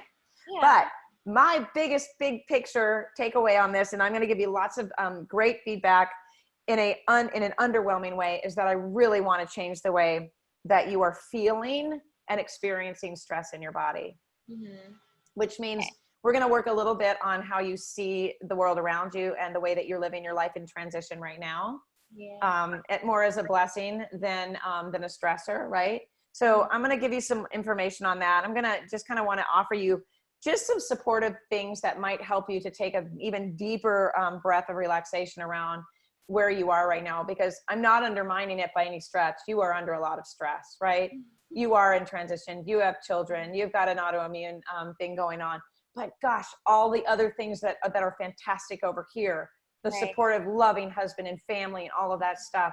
So I want to try to help you to really, really, really embrace this present moment of being a mom, because it's never going to come back again in this way that it is right now, right? The most precious moments of your life and the most important things are to commit to memory and to being present in your life for your children and your family. So, you know, all of the stress that we put on ourselves to do more and be bigger things and all of that. Yeah. Have those goals for yourself. Do the health coaching work, create that dream for yourself. But overall, if it comes down to finishing a module in an hour and having time with your kid because she's crying, I would kick you out of a live class. I would say, I'm sorry, but I hear you, baby, go get her and come back to us. And we're going to be here for you when you're done. Okay. Mm-hmm. Yeah. Right. So that's going to be the biggest thing that I provide support for you with, is how can we help you to be less hard on yourself, see things in a different way so that your body can get the message that we are not trying to survive anything right now. We are in the perfect time in our life to find joy and happiness, right? Mm-hmm. It's all around you. Yeah. Yeah. Okay. All right. I'm going to hold on a minute. Let me look at questions. Let's see here. A DAO inhibitor, could you pass that info on? Yes, absolutely, I will. It'll be in the replay. Or you can just go out to Google, actually save me the time of having to find a link. Go out and put in DAO enzyme histamine in Google, and you're gonna find that out. The ACE test, you can also Google that. You can put in Google, put in adverse childhood reactions, or experiences, adverse childhood experiences, CDC. Yes, the CDC came up with this test, and we can be grateful to them for this because it's changing how we see health and wellness and disease across the board, right? It is a huge player in a lot of people's lives, is the trauma that they went through as children. So again, DAO enzyme and histamines in Google, adverse childhood experiences, CDC in Google, and you guys will get your answers to that. And then Tanya, however you say it, although this is a sneak peek into how Carmen does her coaching sessions, it's also how I teach my coaches to coach. Is there going to be any discussion about how to coach within scope? We stayed in scope this entire time. And I'm going to speak to this. I asked because some of what's been discussed seems very specific and requires that as a health coach, I need to know a lot of information that seems outside the scope of a health coach. Also, with all the information that has been given to Anna, has been very overwhelming for me as a health coach. I wonder how this lands for the clients. Fantastic questions. I'm going to answer those right now. The entire time that I was coaching her, you probably heard me say many times, consider, think about, talk to your doctor. I'm not a doctor. If this were me, this is just information, education for you to make good decisions, blah, blah, blah, blah, blah. Okay. That's me coaching in scope. That's me letting her know I am not going to come over there and feed you anything. I'm not going to come over there and stick a supplement in your mouth. I'm not telling you or directing you or prescribing, diagnosing, or prescribing anything to you. I am simply educating you on the things that I see with my experience and the time that I've spent in 25 years of studying health and wellness and over a decade of health coaching and working with hundreds and hundreds of clients, you guys. What we are to do in this space is to provide education, support, inspiration, and to be that person. I'm going to continue this relationship with Anna outside of this. So I am going to be the person that is supporting her through this process. So what that looks like, yeah, it's a lot. It sounds overwhelming for you as a health coach. I'm sure she's like, whoa, right? But here's the thing. How much less overwhelming is this than for her to put her Hashimoto's diagnosis into Google and try to figure it out on her own, right? Okay. So yeah, why I say that is this, you guys, because when people are they're given diagnosis and they're given, all these labs and copies of things are logging into their portal and they're being told, we'll see you in 3 weeks or 4 weeks to discuss this. They sit with this information or they go out to Google, and the next thing you know, they're either binge eating, they're stressing out, they're drinking too much, they're overwhelmed. They are overwhelming themselves. So what we're here to do is underwhelm them by saying, you know what, Anna, I gave you a lot of information. I shared stuff with you. Maybe you were like, I never thought about that. Or maybe I was thinking about that, right? But what follows here is that I'm going to send her recommendations and resources and suggestions, not 3 pages of stuff to do, not an elimination diet, a detox, or a cleanse. If I say to her, I'm going to get you some information on a DAO enzyme, what it looks like is I'm going to send her an email. It's going to say DAO enzyme. It's going to have a link about what it is. And I'm going to give her a link to a supplement to talk to her doctor about, right? And she signed a disclaimer. She signed a client agreement. She understands I'm just here to give her information that she otherwise might not have been able to see for herself. So it lands with the client like, oh my gosh, but it's about how you speak. Like, it's about what you say to them. It's about me telling her, you're not alone in this. I'm going to be here for you. If you get, stressed out about it, I want you to send me a message and say, I'm feeling a little nervous. This makes me nervous. And I am going to be able to calm her down or give her information that helps her not to feel the nerves about this thing, right? So here's the problem, you guys. When people come to us and we focus on a done for you cleanse, liver detox, elimination diet, juice, smoothie, meal plan, and that's what we give to them to follow, that means that we're giving something that we believe to be true to work for them without hearing what might work for them from them. See what I mean? I want Anna to tell me intuitively, that doesn't feel right for me. I don't think so. Or that actually really makes sense to me. Great. Well, I'm going to support what makes sense to you because it's your body. It's your intuition. I want to lean on you for what feels best. If I see you saying, you know, I'm going to go to Chick-fil-A and have that Chick-fil-A sandwich, I don't care what you say. I'm going to say, okay, if that's a decision that you feel like you need to make and is best for you, then might I suggest after that birthday party at Chick-fil-A with all the sticky boogers and kids running around where you were so hungry you ate a sandwich, that you might want to consider looking into taking some activated charcoal or some Glutenza or something to kind of help move out some of the toxins. Yeah. But you see how I'm not saying don't do that. I'm saying, okay, if that's a decision you make, I want to help support that by giving you information that you can decide if that's going to be helpful to you. Right. Do you see? I mean, this is it, you guys. Health coaching is not being a doctor. It is learning things as they come to you, right? Yeah. And she's asking, so my approach is to share information and resources for the client to talk to their doctor about. Yes, but not to give them action steps. She's going to get action steps that I suggest, but she takes those action steps if they feel good to her and they align with what she and her doctor are doing together. Is that helpful? That makes sense to you guys? Okay, yeah. So I just want you guys to keep in mind that we're going back to the basics with her. Absolutely taking her back to the basics, right? Asking her, how many carbs are you eating? Well, you know, and let me show you this too. I'm gonna pull this up. Let me close your labs real quick and I'm gonna pull this up for you. But those are great questions, Tanya. I hate that I can't, you know, sometimes when I say names, I'm like, I'm sorry, I'm completely butchering your name. And we are gonna end here in just a minute, but I wanna share this with you because I'm sending this to you, Anna, and I wanna give you a kind of a peek at it. It's also something you get when you enroll at the school. This is the thyroid guide. Yay. Okay, this is a book I wrote at 68 pages. It's an ebook. It's literally a guide based on patient experience and research. Patient experience, meaning other patients, not my patients, patients and me being a patient have experience and research and things like that. And it has every single one of these links in here is a resource. But we literally start with, what is the thyroid? Okay, where is it? I had somebody that thought it was in her back. That's why I put this chapter in here. She's like, so my thyroid's like back here, right? I'm like, no, it's right here. Okay, so I'm gonna send this book to you. And as you go through it, it's really gonna, maybe you know all of this stuff. I don't know, but it's 68 pages. It has links in every chapter. So you can take it further if you want, but you don't have to, right? So lots of things in here, like even about how you can have a negative antibody test and still have Hashimoto's, right? That the body's not healthy enough to produce the immune system is not healthy enough to produce the antibodies to show you have it. So anyway, I'm going to send this book to her. She's going to get to take this as far or as not far as she wants to go. And it literally goes into everything. And by the way, this is going to be part of a bundle I'm starting tomorrow for leap year sale. So if anybody's interested, this is part of it. But every chapter has resources for her, okay? This isn't me telling her anything except this could be helpful to you. This is part of the education that we're gonna go over, right? So with that said, stopping the share, we're gonna wrap up. Do you have any questions at all? No, I don't think I have any off the top of my head. That was lots of good information and I'm just excited to read and learn.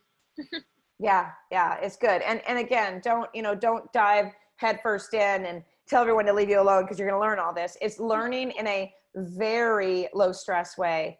If you start, and this is what I always tell people, as you're learning about health and wellness for your own self, by the way, real quick on your palpitations, you had mentioned in your email that you have palpitations. Palpitations can come from something called mitral valve prolapse, which is something, it's called MVP for short. Have this conversation with your doctor. I have it. It's very common for people with hypothyroid to have. So I'm going to put that in my notes so that I make sure to send you information on that. So just ask him about that. The other thing to consider is that iodine might be causing some of that. It could be overstimulating the thyroid. Have you read about that? Well, I wondered about with the iodine, he told me if it, it's kind of yellow and like you rub it into your wrist. And he said if it disappears by the end of the day, then that means like your body absorbed it and needed it. Um, but I mean, I only started the iodine like maybe a month or so, well, a couple months ago, I guess. But the heart palpitations, I feel like were before that, like before the iodine. So I don't know if that's causing it. He had said it. He thought it was a magnesium deficiency that might cause the heart palpitations. And there were Potentially. something bad. It was like I was almost worried. I was like, "What is it doing in there?" It's like really hopping around. Yeah. So is it pounding a little bit and then kind of fluttering into your throat a little bit and then calming down? Yeah, it's like so irregular. Like it feels like I'm laying there and it's normally after I carry the baby up the steps and get in bed, I lay down and that's when I feel it. I don't feel it any other time of the day. But if Okay. I'm laying in bed, all of a sudden it's like boom, boom, boom, boom, and it'll just go crazy in there. And then it'll finally calm down and I go to sleep. But Yeah. Yeah. And that could, again, it could be the mitral valve. It could be hormonal fluctuations. It could be, cortisol. It could be anything. It could be anything. And it is one of those things that makes you a little worried, but worrying about it just makes things worse, in all honesty. Yeah. And it is a common thing with hypothyroidism. A lot of people have that going on. So the one thing I want to say about the iodine on the skin kind of thing, I exhausted my research on iodine and skin and all. I don't have a lot of faith in that as a test for true iodine. The only way to see if you've got iodine deficiency is through your urine. okay. Yeah. Yeah. And also let's remember that, again, the skin, like Tracy Harrison said yesterday, the skin is like a big mouth, right? It goes right from your skin into your bloodstream. So, it can absorb very quickly. Even if you don't need it, you do need it. It's just not a really super reliable test. So I do recommend Kala Labs, which I'm going to give you. You may want to even bring it to him because if he wants to bring that into his practice as part of a way to get a reliable test, he may not have heard of it before. Even one of my physicians was like, I've never heard of this before. I'm like, yeah, so he got to learn about it and he suggested it to his patients. They would do it on their own and bring them in. So he was skilled in reading that. Yeah. Much more reliable, much more reliable. Okay. Okay. All right. Fantastic. And I'm going to read the chat, you guys, when it prints out and converts, because I want to let Anna get to her baby and I want to let you guys out of here. Thank you so much for coming on and listening about a functional approach to health coaching that stays within your scope of practice, keeps you safe, and allows you to work with anybody with any problem, you guys. Reach out to me at instituteforfunctionalhealthcoaching.com if you want to know more about how we do this and why we do it this way. And if you want private mentoring, carmenhunterhealth@gmail.com. Anna, I'm going to need a couple days to get this typed up and ready for you, but I will definitely let you know that it's coming your way. If you have questions in the meantime, you have my contact. Let me know if you need me. Thank you. Thank you so much, Carmen. Thanks again for sharing. Goodbye, everybody. See you later. Bye. Bye.